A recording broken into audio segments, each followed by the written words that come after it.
Good morning.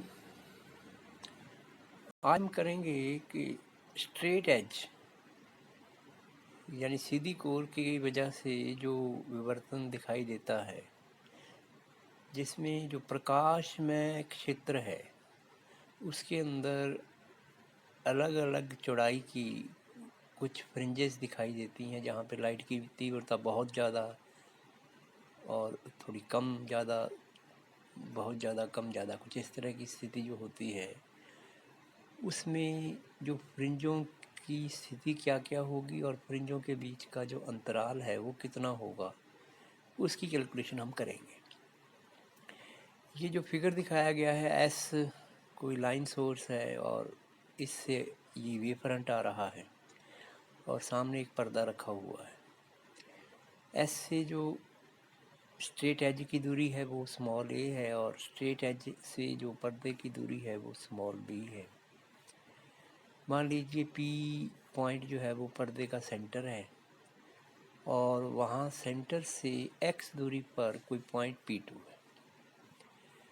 P2 के लिए जो पोल है वो O2 है और P के लिए जो पोल है वो O है।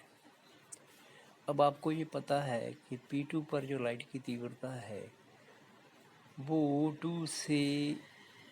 O2 पोल से ऊपर की तरफ जितने भी पट्टियाँ हैं वो सारी खुली हुई हैं, प्लस O2 से O के बीच जितनी भी पट्टियाँ खुली हुई हैं उसके अनुसार ही तय होगा। तो सबसे पहले हम गणना करते हैं,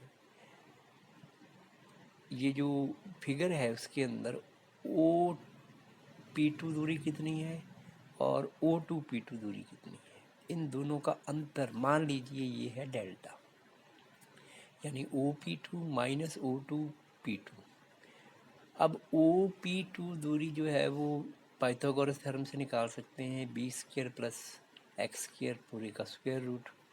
बी ज़्यादा होगा, बी कॉमन लीजिए तो 1 plus x square two P square half. फिर इसका बाइनोमियल एक्सप्रेशन कर दीजिए, ये कहते हुए कि एक्स काफ़ी छोटा है तो B 1 plus x square upon 2b square या B plus x square upon 2b।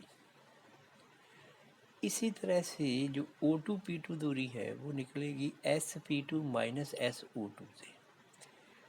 अब SP2 दूरी कितनी है, a प्लस बी का पूरे का स्क्वायर प्लस एक्स स्क्वायर, ये भी पाइथागोरस थ्योरम है, माइनस ए प्लस बी काफ़ी ज़्यादा होगा, कॉमन निकाल लीजिए और दूसरे का कर दीजिए बाइनोमियल एक्सपेंशन। फिर आप इसमें से जब अंदर मल्टीप्लाई करेंगे तो ए से ए कैंसिल हो जाएगा, तो ये होगा b plus 1/2 x square upon a plus b, यानी ये दूरी है O2P2। अब इन दोनों दूरियों का जो डिफरेंस है यानी OP2 माइनस O2P2, तो b plus x square upon 2b minus b minus 1/2 x square upon a plus b, ये डेल्टा है पथांतर। अब यदि आप इसको सिंप्लीफाई करें तो x square upon 2 1/b minus 1/a plus b, या delta is equal to a x square upon 2b a plus b. अब आप जानते हैं कि यदि डेल्टा λ/2 हो, 3 λ/2 हो या 5 λ/2 हो तो P पर तीव्रता जो है वो काफ़ी ज़्यादा होगी, P2 पे उच्चिष्ट होगा। तो मैंने लिखा है delta is equal to 2n minus 1 λ/2, n यहाँ पे 1 2 3।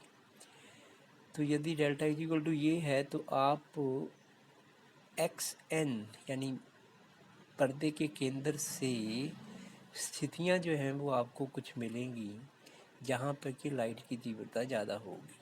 तो ये है 2n minus 1 b lambda upon a plus b upon a. अब ये जो b lambda a plus b upon a square root है, इसको हम कोई कांस्टेंट के मान लें तो x n is equal to के रूट 2n माइनस 1।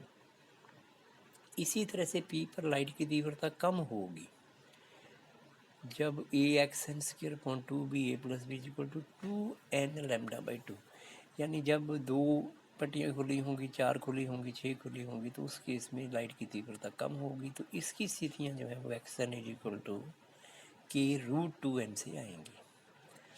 अब आप देखिए कि जो प्रदीप्त फ्रिंजें हैं, ज़्यादा तीव्रता वाली फ्रिंजें हैं, उनके बीच का जो अंतर है x2 माइनस x1, वो आप n इज इक्वल टू 2 और 1 रख के देखिए तो √3 माइनस √1। इसी तरह से n इज इक्वल टू यदि आप नेक्स्ट रखें यानी n equal to 3 minus x2 देखें, x3 माइनस x2 देखें तो वो आपको मिलेगा k√5 माइनस √3। अब आप देखिए कि अंतर तो x2 माइनस x1 का अंतर कम है, सॉरी 0.732 के है, और x3 माइनस x2 का अंतर जो है वो इससे भी कम है। तो इसका मतलब फ्रिंजों की जो चौड़ाई है या अंतराल है वो कम होता चला जाता है प्रदीप्त फ्रिंजों में। इसी प्रकार से जो आप दो लगातार अदीप्त फ्रिंजों में अंतराल निकालें तो वो आप x2 माइनस x1 देखें, ये अदीप्त फ्रिंजों वाला या कम तीव्रता वाली फ्रिंजों वाला जो रिलेशन है वो यदि इस्तेमाल करेंगे तो उसके लिए आप देखिए x2 minus x1 is equal to ये, और x4 माइनस x2 ये जो आएगा वो k√6 माइनस √4 यानी x3 माइनस x2 आना चाहिए। तो x3 माइनस x2 जो है वो बराबर होगा 0.44 k/k। तो इसका मतलब ये देखिए कि उत्तरोत्तर जो गैप है वो कम होता चला जाता है, चाहे प्रदीप्त फ्रिंजें हों चाहे अदीप्त फ्रिंजें हों।